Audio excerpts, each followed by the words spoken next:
ఓం సాయిరాం. బాబా భక్తులందరికీ కూడా నమస్కారం అండి. అందరూ కూడా సుఖంగా సంతోషంగా ఎప్పుడూ కూడా ఆనందంగా ఉండాలి అని చెప్పి ఆ బాబాగారి తరపున నేను కూడా మనస్ఫూర్తిగా కోరుకుంటున్నాను. ఈరోజు బాబాగారు అందించే సందేశం ఏంటి అంటే కనుక, తల్లి 1 కిలో స్వీట్లు అనేవి సిద్ధపరచుకో, గుడ్ న్యూస్ వినబోతున్నావు, నక్కతోక తొక్కినట్లే. నువ్వు ఎక్కడున్నా సరే ఈ వీడియోని కూడా ఎక్కడా మిస్ చేయకుండా స్కిప్ చేయకుండా చివరి వరకు చూడు తల్లి, ఈ వీడియోని ఓపెన్ చేసి చూడు తల్లి అని చెప్పి ఏదో తెలియని సందేశాన్ని ఈరోజు బాబాగారు మనకు అందించడానికి మన ముందుకు వచ్చారండి. మరి బాబాగారు ఏ సందేశం అందించినా కూడా అది మన భవిష్యత్తుకు పునాది అని చెప్పి మనందరికీ కూడా తెలిసిన విషయమే కదా. మరి ఎవరికైతే బాబాగారి మీద పూర్తి నమ్మకం విశ్వాసం ఉంటాయో వారందరూ కూడా ఈ వీడియోని ఎక్కడా స్కిప్ చేయకుండా చివరి వరకు చూడండి. ఈ వీడియోకి ఒక చిన్న లైక్ ఇవ్వడం మాత్రం అస్సలు మర్చిపోవద్దు. కింద కామెంట్ సెక్షన్లో ఓం సాయిరామ్ అని చెప్పి టైప్ చేయడం మాత్రం మర్చిపోవద్దు. దానికంటే ముందు చాలామంది కూడా గురువుగారి గురించి అడుగుతున్నారండి. అక్క, ఎన్నో రకాల సమస్యలతో మేము సతమతం అయిపోతున్నాము, మీకు తెలిసిన గురువు గారు ఎవరన్నా ఉంటే చెప్పండి అక్క అని చెప్పి అడుగుతున్నారు. నేను పదే పదే ఈ గురువు గారి గురించే ఎందుకు చెప్తున్నాను అంటే కనుక, నిన్ననే మా ఇంటికి ఒక అమ్మాయి వచ్చింది. ఏంటి అంటే కనుక, ఆ అమ్మాయి నాకు 1 కిలో స్వీట్లు తీసుకొచ్చి ఇచ్చింది. ఎందుకు స్వీట్లు తీసుకొచ్చి ఇచ్చావు అని చెప్పి అడిగితే, నేను అంటే తను ఇంజనీర్ చదివేటప్పుడు క్యాంపస్లో నేను సెలెక్ట్ అవ్వాలి అని చెప్పి బాబాగారిని కోరుకున్నాను. దానికోసం నేను ప్రతిరోజు బాబాగారిని అంటే నమస్కరించుకుంటూనే ఉంటాను. క్యాంపస్లో సెలెక్షన్ వస్తుందా లేదా అని చెప్పి చాలా భయపడిపోయాను. మీ యొక్క అంటే మీ వీడియో చూశానక్క, మీ వీడియో చూసి నేను ఈ విధంగా గురువుగారిని కాంటాక్ట్ అయ్యాను. గురువుగారిని కాంటాక్ట్ అయిన తర్వాత గురువుగారు చేసిన ఆ పూజల వల్ల నేను క్యాంపస్లో సెలెక్ట్ అయ్యానక్క, నాకు జాబ్ వచ్చిందక్క అని చెప్పి ఆ అమ్మాయి చెప్పింది. చాలా సంతోషం అనిపించిందండి. ఇదే కదా ఎవరికైనా కానీ జీవితంలో కోరుకున్నది దక్కితే ఎంతో సంతోషంగా ఉంటుంది కదా. అలాగే మీ జీవితాలలో కూడా ఎటువంటి సమస్యలు ఉన్నా కానీ, ఏదైనా కోరిక తీరాలి అనుకున్నా కానీ, శ్రీ షిరిడి సాయిబాబా ఆశీస్సులతో జ్యోతిష్యం చెప్పబడును. గురూజీ శివరామరాజు గారు. Phone number 995994225552. మీరు ఇప్పటి వరకు ఎన్నో చోట్ల జ్యోతిష్యం చెప్పించుకొని మీరు ఆశించిన మార్పులు మీ జీవితాలలో జరగలేదని చెప్పి బాధపడి ఉంటారు. కానీ ఇక్కడ అస్సలు అలా జరగదండి. మీ సమస్యలు ఏవైతే ఉన్నాయో, ప్రేమ, పెళ్లి, ఉద్యోగం, రాజకీయం, సంతానం లేక ఇబ్బంది పడుతున్న, భార్యాభర్తల మధ్య గొడవలున్న, అప్పుల సమస్యలున్న, శత్రువుల సమస్యలున్న, మీకు ఏమైనా ఉద్యోగం రావాలనుకున్నా కానీ వెంటనే గురువుగారిని అయితే కాంటాక్ట్ అవ్వండి. గురువుగారికి ఆ సమస్యలు ఏంటో వివరించి చెప్తే గురువుగారు చేసే ఆ పూజల వల్ల మీ సమస్యల నుంచి బయటపడి మీ కోరికలన్నీ కూడా మీకు నెరవేరి జీవితంలో సంతోషంగా ముందడుగు వేయండి. ఇది తప్పకుండా జరిగి తీరుతుందండి. గురువుగారి మీద నమ్మకంతో కాంటాక్ట్ అవ్వండి. గురువుగారు చెప్పినట్లుగా 100కు 1000% జరుగుతుంది. ఇక బాబాగారి యొక్క సందేశం ఏంటో ఇప్పుడు మనం తెలుసుకుందాం. తల్లి, 1 కిలో నువ్వు కూడా స్వీట్లు సిద్ధపరచుకో, ఎందుకంటే ఒక గుడ్ న్యూస్ అనేది నువ్వు వినబోతున్నావు. బిడ్డ, నిజంగా ఈ అదృష్టం అనేది దక్కాలి అంటే రాసి పెట్టి ఉండాలమ్మా అని చెప్పి బాబాగారు మనకి చెప్పాలనుకుంటున్న విషయం ఏంటి అంటే కనుక, తల్లి, నీ మనస్తత్వం అనేది ఏ విధంగా ఉంటుంది అంటే కనుక, చాలా అంటే చాలా మంచిదానివి తల్లి. నువ్వు ఇంత మంచిదానివి కాబట్టే నా భక్తురాలిగా నియమింపబడ్డావు. నీ మనసులో ఎప్పుడూ కూడా నీ యొక్క ఆలోచన ఏ విధంగా ఉంటుంది అంటే, అందరూ బాగుండాలి బాబా, అందులో నేను కూడా ఉండాలి బాబా అని చెప్పి అనుకుంటూ ఉంటావు. కాకపోతే ఎప్పటికప్పుడు కూడా భయపడిపోతూ ఉంటావు తల్లి. ప్రతి చిన్నదానికి కూడా భయపడిపోతూ ఉంటావు. ఇదే నీలో ఉండే బలహీనత. కాబట్టి ఇప్పటి నుంచి నువ్వు దేనికి కూడా భయపడకూడదు. ప్రతి దానికి కూడా చాలా అంటే చాలా ధైర్యంగా ఉండాలమ్మా. ఎందుకంటే నువ్వు అనుకున్న సమస్యలు, నువ్వు కోరుకున్న కోరికలు, నువ్వు అంటే ఇవి తప్పకుండా తీరాలి అని చెప్పి అనుకుంటున్న కష్టాలు ఏవైతే ఉన్నాయో అవన్నీ కూడా తీర్చేసి నీ కష్టాలు, కోరికలు అన్నీ కూడా గట్టెక్కించడానికి ఈ బాబా ఉన్నారు అని చెప్పి నువ్వు నమ్ముతావు కదా. నమ్ముతావు తల్లి, నాకు తెలుసు. నువ్వు ఎంతో నన్ను నమ్ముతావు. ప్రతి కష్టాన్ని, నష్టాన్ని, దుఃఖాన్ని, భారాన్ని అన్నింటినీ కూడా బాబా నువ్వే చూసుకో నాయనా, అన్ని భారాలు, బరువులు, బాధ్యతలు నీకే అప్పచెప్తున్నాను, నేను ప్రశాంతంగా ఉండాలి అనుకుంటున్నాను అని చెప్పి ఎప్పటికప్పుడు కూడా నాతో ఈ వార్తని అందిస్తూనే ఉంటావు. కాకపోతే మళ్ళీ భయం నీలో అల్లుకుంటుంది. నేను బాబాకి చెప్పాను సరే, బాబాని నమ్ముకున్నాను సరే, నిజంగా ఈ కష్టము, ఈ కోరికలు, ఈ బాధలు ఇవన్నీ కూడా తీరతాయా? నిజంగా నేను కోరుకున్న జీవితం నాకు దక్కుతుందా అని చెప్పి ఎప్పటికప్పుడు కూడా అనుమాన పడిపోతూ ఉంటావు. ఎందుకు తల్లి నీకు ఇంత అనుమానం? ఎందుకు? నువ్వు కోరుకున్న వాటిట్లో ఇప్పటికే చాలా కోరికలు నేను తీర్చాను. కొన్ని కోరికలు అనేవి, కొన్ని సమస్యలు అనేవి తీరకుండా అలాగే ఉంటున్నాయి అంటే దానికి ఏకైక కారణం ఒక్కటే తల్లి, నీ యొక్క కర్మ ఫలితాలు మాత్రమే. ఆ యొక్క కర్మ ఫలితాలు అనేవి ఏ విధంగా ఉంటాయో నీ యొక్క కర్మ ఫలితాలు కూడా ఆ విధంగా జరుగుతాయి. కాబట్టి దేనికి కూడా నిరాశ చెందకు. ఏదైతే నీకు దక్కుతుందో అదే నీ యొక్క భాగ్యం అనుకొని, నీ జన్మకు దక్కిన అదృష్టం అనుకొని సంతోషపడు. అయితే నిజంగా నా కోసం 1 కిలో స్వీట్లు అనేవి తీసుకొచ్చి పెడతావా తల్లి? ఎందుకంటే ఇకపై నీ కర్మఫలాలన్నీ కూడా పూర్తిగా ముగిసిపోబోతున్నాయి. నువ్వు పట్టిందల్లా కూడా బంగారం కాబోతుందమ్మా. అవును తల్లి, నేనేమి నీతో జోకులు చేయడం లేదు, నిజంగానే మాట్లాడుతున్నాను.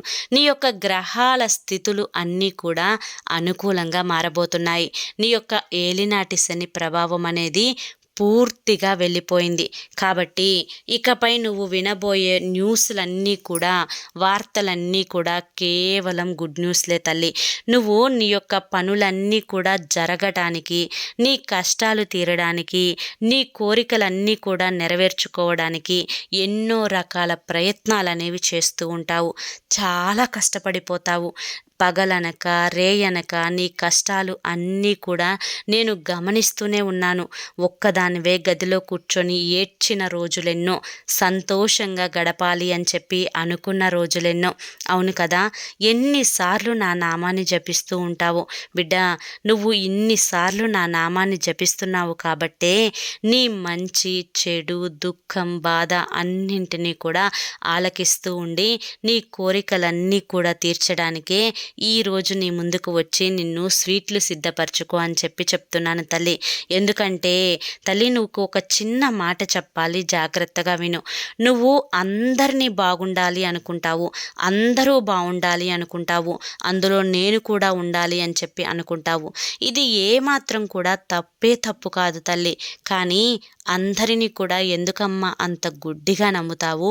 ఇప్పటి వరకు నీ ఎదుగుదలని చూసి నువ్వు ఏదైనా కానీ ఒక పని చేస్తుంటే ఆ పనిలో నీకు ధనం వస్తుంది అని చెప్పి, ఆ ధనం తీసుకొని నువ్వు పొగరుపోతున్నావు అని చెప్పి ఎవరైతే ఇప్పటి వరకు నీ యొక్క ఎదుగుదలని చూడలేని నీ శత్రువులు ఎవరైతే ఉన్నారో వారి పంజాలోనే పడి బతుకుతూ ఉన్నావు.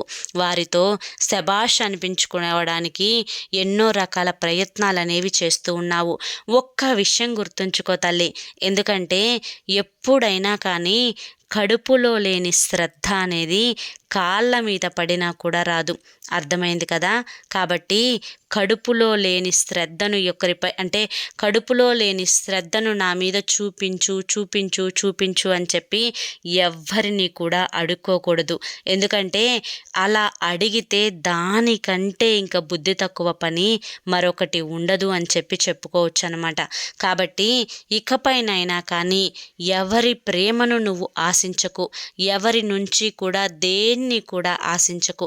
ఒక మనిషి భూమి మీద సంతోషంగా బ్రతకాలి అంటే, ఆనందంగా ఉండాలి అంటే ఎవరి ముందు చెయ్యి చాపకూడదు అనే ఈ నిజాన్ని గమనించిన వారే ప్రతిరోజు కూడా సంతోషంగా, ఆనందంగా జీవితంలో గడుపుతారు. కాబట్టి ఎప్పుడూ కూడా నీ పగవారు ఎవరైతే ఉన్నారో వారి గురించి నీకు ఇప్పటికే చాలా అంటే చాలాసార్లు తెలియపరిచాను. ఎన్నిసార్లు తెలియపరిచినా నీ మనసులో నువ్వేమనుకుంటున్నావు అంటే, బాబా వాళ్ళెవరో నాకు తెలుసు, నా నాశనాన్ని కోరేవాళ్ళు, నా బాగోగులు కోరని వారు, నేను చచ్చిపోతే నవ్వుకునేవారు, నేను కన్నీటిని పెడుతుంటే తమాషాలు చూసేవారెవరో కూడా నాకు బాగా తెలుసు. కానీ ఈ సమాజంలో వారు నా వెనుక ఉంటేనే నాకు విలువ వస్తుంది బాబా, వారు లేకుండా నాకు విలువ ఎలా వస్తుంది బాబా అని చెప్పి ప్రతిసారి నన్ను ప్రశ్నిస్తూనే ఉన్నావు. అవునమ్మా, నువ్వు నిజంగా ఇప్పుడు మాట్లాడిన మాట వాస్తవమే కావచ్చు, కానీ అది అందరి విషయంలో కాదు అని చెప్పి గుర్తుంచుకో. పదే పదే నువ్వు నలుగురిలోకి వెళ్ళినప్పుడు వారు నా వెన్నంటే ఉంటే నాకు విలువ అని చెప్పి నువ్వు అనుకుంటున్నావు కదా. నీకు ఒక మాట చెప్పేదా, నలుగురిలోకి వెళ్ళినప్పుడు నీ విలువ కాపాడాలి అని చెప్పి అనుకునేవారు నీతో ఎందుకు పలకకుండా ఉంటారు? అలా పలకకుండా ఉంటే కూడా ఆ విలువని తీసేస్తున్నట్లే కదా అర్థం. 4 గోడల మధ్య నీతో ఏ విధంగా ఎవరు ప్రవర్తిస్తున్నారో అదే నిజం అని గుర్తుంచుకో. 4 గోడల మధ్య ఎవరైతే నిన్ను ఒక బానిసలాగా చూస్తున్నారో అదే నలుగురిలోకి వచ్చిన తర్వాత నిన్ను ఎందుకో పనికిరావు అన్నట్లుగా నిన్ను క్రియేట్ చేసి నలుగురి ఎదుట కూడా నీ గురించి ఉన్నవి లేనివి అన్నీ కూడా చెప్పి పుకార్లు పుట్టించి అయిన వాళ్ళందరిలో కూడా నిన్ను ఒక దోషిని చేసి నుంచోబెట్టారు. వాళ్ళందరి గురించి కూడా నీకు తెలుసు కదా. కానీ వారితోనే మాట్లాడుతున్నావు, వారితోనే నీ యొక్క జీవితాన్ని ముందుకు నెట్టుకుపోవాలి అని చెప్పి అనుకుంటున్నావు, వారితోనే నీ విలువ పెరుగుతుంది అని చెప్పి అనుకుంటున్నావు, వారు నీ వెన్నంటే ఉంటేనే నీకు అందము ధైర్యము అని చెప్పి అనుకుంటున్నావు. కానీ ఇలా అనుకుంటే నిజానికి నువ్వు పొరపాటు చేసినట్లే తల్లి. ఎందుకంటే ఎప్పుడైనా కానీ 4 గోడల మధ్య నీకు విలువనిచ్చి నలుగురిలో నీ గురించి బానిసగా చెప్తున్నారు, అంటే నలుగురిలో నీ గురించి తప్పుగా ప్రచారం చేస్తున్నారు, వారిని నువ్వు 4 గోడల మధ్య కూడా దూరంగా పెడితేనే మంచిది తల్లి. ఎందుకంటే నీ వెన్నంటే ఉంటూ నీ ఎదుగుదలను చూసి ఎప్పటికప్పుడు కూడా నిన్ను తొక్కేయాలి అని చెప్పి చూస్తున్న వారిని నువ్వు ఎంతవరకు క్షమిస్తూ వెళ్తావు చెప్పు? రకరకాల ప్రయత్నాలు చేస్తున్నారు నిన్ను తొక్కేయడానికి, రకరకాల ప్రయత్నాలు చేస్తున్నారు నిన్ను చెడ్డవాడిగా చేయడానికి, నిన్ను చెడ్డదానిలాగా చేయడానికి. వారి పప్పులనేవి నువ్వు ఇలా అమాయకంగా ఉంటే అవి ఉడుకుతూనే ఉంటాయి. తస్మాత్ జాగ్రత్త తల్లి. అంతేకాకుండా కొంతమంది అవకాశవాదులు అనేవారు నిన్ను ఏ విధంగా వాడుకుంటున్నారు అంటే కనుక వారికి అవసరం వచ్చినప్పుడు వారితో మంచిగా ఉన్నట్లుగా, అంటే నీతో మంచిగా ఉన్నట్లుగా వారి యొక్క పనులన్నింటినీ కూడా నీ చేత చేపించుకొని వారి యొక్క అవసరాలన్నింటినీ కూడా నీ చేత తీర్పించుకొని తీరా నువ్వు మొత్తం పూర్తిగా చెప్పేంత వరకు కూడా నిన్ను వాడుకొని తరువాత నువ్వు చేసింది ఏదీ లేదు, అంతా కూడా మా కష్టమే అన్నట్లుగా మాట్లాడుతూ ఉన్నారు. ఇటువంటి అవకాశవాదులను ఎంతవరకు ఉంచాలో అంతవరకు ఉంచితేనే నీకు ఎప్పుడైనా కూడా శుభం కలుగుతుంది అని గుర్తుంచుకో తల్లి. ఎప్పుడైనా కానీ అటువంటి అవకాశవాదులకు ఒక్కసారి దెబ్బతిన్న తర్వాత మళ్ళీ రెండవసారి ఆ రకంగానే నువ్వు దెబ్బ మీద దెబ్బలు తింటూ పోతే కనుక వారికి నువ్వు చూడటానికి పిచ్చిదానిలాగా, వారి అవసరాలు తీర్చుకోవడానికి నువ్వు ఒక ఆట బొమ్మలాగా కనిపిస్తూ ఉన్నావు.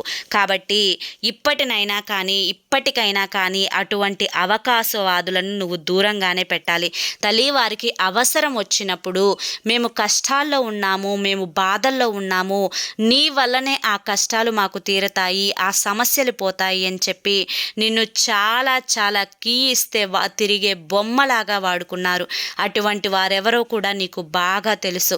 అటువంటి వారిని నువ్వు ఎంతలో ఉంచాలో అంతలో ఉంచితేనే నీకు విలువ గౌరవం అనేది పెరుగుతుంది అని చెప్పి ఇప్పటికైనా తెలుసుకో తల్లి. బిడ్డ, ఇప్పటికైనా ఇన్నిసార్లు నేను ఎందుకు చెప్తున్నాను అంటే కనుక నీ అతి మంచితనాన్ని నిజంగా నేను కూడా తట్టుకోలేకపోతున్నాను. మరి ఇంత మంచితనం ఉంటే నువ్వు పిచ్చిదానిలాగా మారిపోతున్నావు. కాబట్టి వారెవరో, పరాయి వారెవరో, నీ వారు ఎవరు నిన్ను అవసరాలకి వాడుకుంటున్నారో ఇదంతా కూడా నువ్వు తెలుసుకొని తీరాలి. బిడ్డ, ఇప్పటి నుంచి నీకు మంచి రోజులు రాబోతున్నాయి. నీ గ్రహాలన్నీ కూడా నీకు అనుకూలంగా మారబోతున్నాయి. నువ్వు ఏ సమస్యలో ఉన్నా ఆ సమస్యలన్నీ కూడా తీరబోతున్నాయి. నీ కష్టాలన్నీ కూడా గట్టెక్కబోతున్నాయి. కాబట్టి ఇకపై నువ్వు ఏ పని చేసినా కూడా అందులో నీకు కలుసుబాటు చాలా బాగుంటుంది. ఆర్థికంగా నీ పరిస్థితి అనేది మెరుగుపడుతుంది. నువ్వు చేస్తున్న ఉద్యోగాలలో ప్రమోషన్లు వస్తాయి. నీ ఆరోగ్యం నీకు అనుకూలిస్తుంది. ఏ సమస్య అయినా కూడా ఇకపై నీ దరి చేరదు అని చెప్పి నువ్వు తెలుసుకో తల్లి. కాబట్టి ఇప్పటి నుంచి నువ్వు ఏదైనా కొత్తగా ఒక పనిని మొదలు పెట్టాలి అనుకున్నా కానీ, కొత్తగా వ్యాపారం చేయాలి అనుకున్నా కానీ, కొత్తగా బిజినెస్లు స్టార్ట్ చేయాలి అనుకున్నా కానీ ఖచ్చితంగా నువ్వు స్టార్ట్ చేసుకో తల్లి. ఎందుకంటే ఇకపై నీకు అన్నీ కూడా మంచి రోజులే. అందుకే నిన్ను స్వీట్లు సిద్ధపరచుకోమన్నాను. ఇప్పటి వరకు నిన్ను పట్టి పీడిస్తున్న ఏలినాటి శని అనేది నీ నుంచి పూర్తిగా వెళ్ళిపోయింది. నీకు అన్ని ఆర్థిక పరిస్థితులు అనుకూలంగా మారబోతున్నాయి. గ్రహాల అనుకూలత నీకు మంచిగా ఉంది. కాబట్టి నువ్వు పట్టిందల్లా కూడా బంగారం అవుతుంది తల్లి. కనుకనే ఇకపై నువ్వు స్వీట్లు సిద్ధపరచుకొని నీవు వినబోయే ప్రతి గుడ్ న్యూస్కు కూడా నీ కుటుంబం మొత్తం స్వీట్లు పంచిపెట్టుకొని సంతోషంగా సెలబ్రేట్ చేసుకోండి. ఎందుకంటే ఇకపై నీకు వచ్చే రోజులన్నీ కూడా మంచి రోజులే. నీ భర్త విషయంలో నీకు మంచి జరుగుతుంది. నీ బిడ్డల విషయంలో నీకు మంచి జరుగుతుంది. నీ వృత్తి వ్యాపార రంగాలలో నీకు మంచి జరుగుతుంది. నీకు మంచి మనశ్శాంతి దొరుకుతుంది. నీకు సరైన నిద్ర పడుతుంది. నీ ఆరోగ్యం నీకు అనుకూలిస్తుంది. నువ్వు ఏ పని చేసినా కూడా అది వెనక్కి వెళ్ళిపోవడం అనేది జరగదు తల్లి. ఇది నీ సాయి మాట అని చెప్పి బాబాగారు ఈరోజు మనకి చాలా మంచి గుడ్ న్యూస్ని అందించారండి. ఎందుకంటే బాబాగారు ఏది చెప్పినా కూడా ఖచ్చితంగా అది జరిగి తీరుతుంది. కాబట్టి బాబాగారిని నమ్ముకున్న వారందరికీ కూడా ఇది నిజంగా ఒక గుడ్ న్యూస్ అని చెప్పి చెప్పుకోవచ్చు. మరి ఈరోజు ఈ సందేశం మీ అందరికీ కూడా నచ్చింది అనుకుంటున్నాను. నచ్చింది అనిపిస్తే ఈ వీడియోకి ఒక చిన్న లైక్ ఇవ్వండి. కింద కామెంట్ సెక్షన్లో ఓం సాయిరామ్ అని చెప్పి టైప్ చేయడం మాత్రం మర్చిపోవద్దు. మరి రేపు మరొక మంచి వీడియోతోటి మళ్ళీ కలుసుకుందాం. అంతవరకు కూడా బాబా ఆశీస్సులు మీపై ఉండాలి అని చెప్పి మనస్ఫూర్తిగా కోరుకుంటూ సర్వే జన సుఖినో భవంతు. ఓం సాయిరామ్.